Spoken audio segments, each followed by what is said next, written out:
Good morning students, how are you? I hope all are you fine बेटा कल हमने chapter number 10 का part D है वो किया था। आज हम पार्ट ई के क्वेश्चन आंसर है वो करेंगे। ठीक है बेटा, फर्स्ट क्वेश्चन है हमारा, why is the period after Harshavardhan's death called a period of political instability.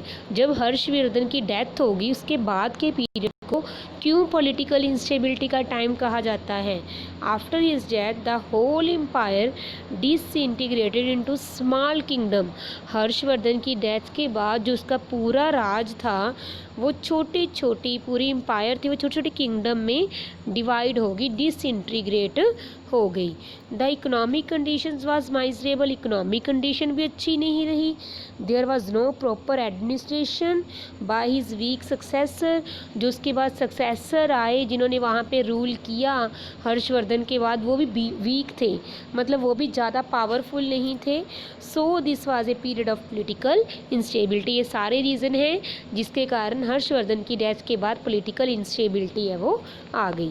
Next question है बेटा, mention any 5 important features of Rashtrakutas empire. 5 features बताने हमने राष्ट्रकूटा एम्पायर के कि उस समय क्या क्या अच्छी बातें थी। सबसे पहली, it was the most powerful empire in northern Deccan. सबसे पहले वो नॉर्थर्न डेक्कन की सबसे पावरफुल एम्पायर थी।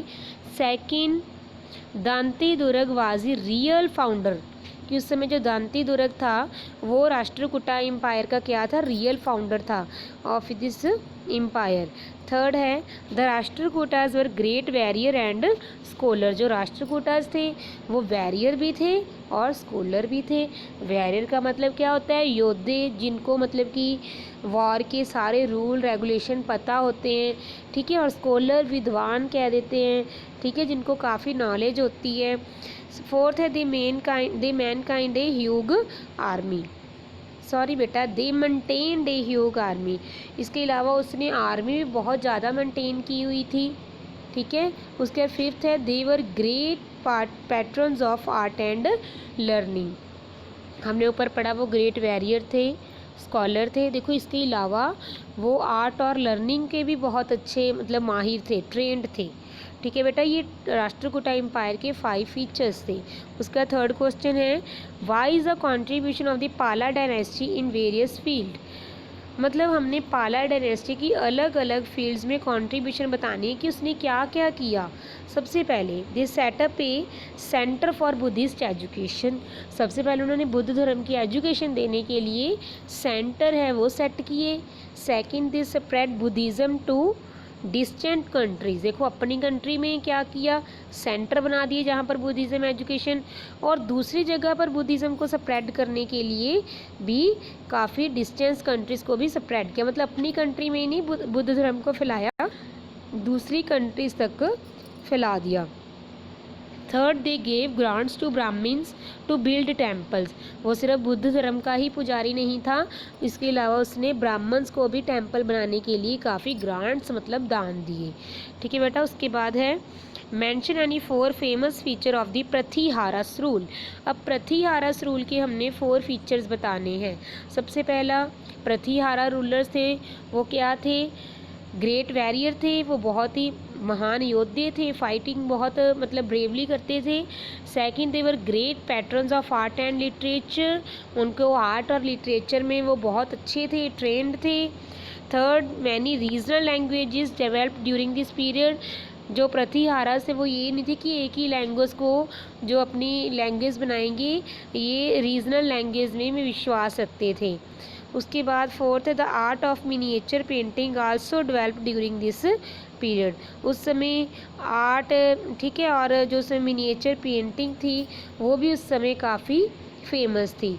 उसका लास्ट क्वेश्चन है हमारा, describe the economic and social condition of north India during the medieval period.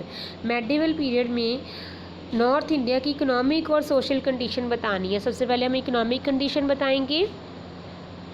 There was a great economic disparity among different social classes. मतलब अलग अलग क्लासेस बनाई गई थी, high class, middle class, lower class, और उनमें बहुत सारी डिस्पैरिटी मतलब बहुत ज़्यादा हम ये कह सकते हैं डिफरेंस था उनमें, ठीक है। The royal families, officials and the traders were rich.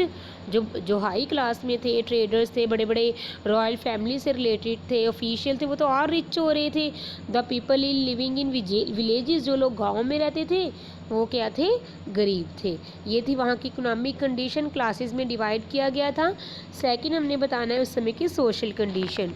The caste system was rigid, मतलब जो कास्ट सिस्टम था वो बहुत ज़्यादा था उस समय। The Kings feudal lords enjoyed A life of luxury, जो बड़े बड़े राजे थे, फ्यूडल लॉर्ड थे, वो तो आरामदायक कंफर्टेबल लाइफ है वो स्पेंड कर रहे थे। ठीक है। लैंड वाइज कल्टीवेटेड बाय शूद्र, और जो लैंड की कल्टीवेशन थी, फार्मिंग थी, वो किससे करवा रहे थे, शूद्र से। The condition of women were not good, और उनके टाइम में जो वुमेन की कंडीशन थी वो भी अच्छी नहीं थी। ठीक है बेटा, आई होप आपको समझ आ गए होंगे। बेटा आप किसी भी वीडियो को एक बार सुन के मत कहा करो कि हमें समझ नहीं आई अच्छे से, उसको कम से कम 2-3 बार आप रिपीट करो, क्योंकि नए टॉपिक हैं, नए कॉन्सेप्ट हैं। ठीक है, तभी वो आपके क्लियर होंगे। ओके बेटा।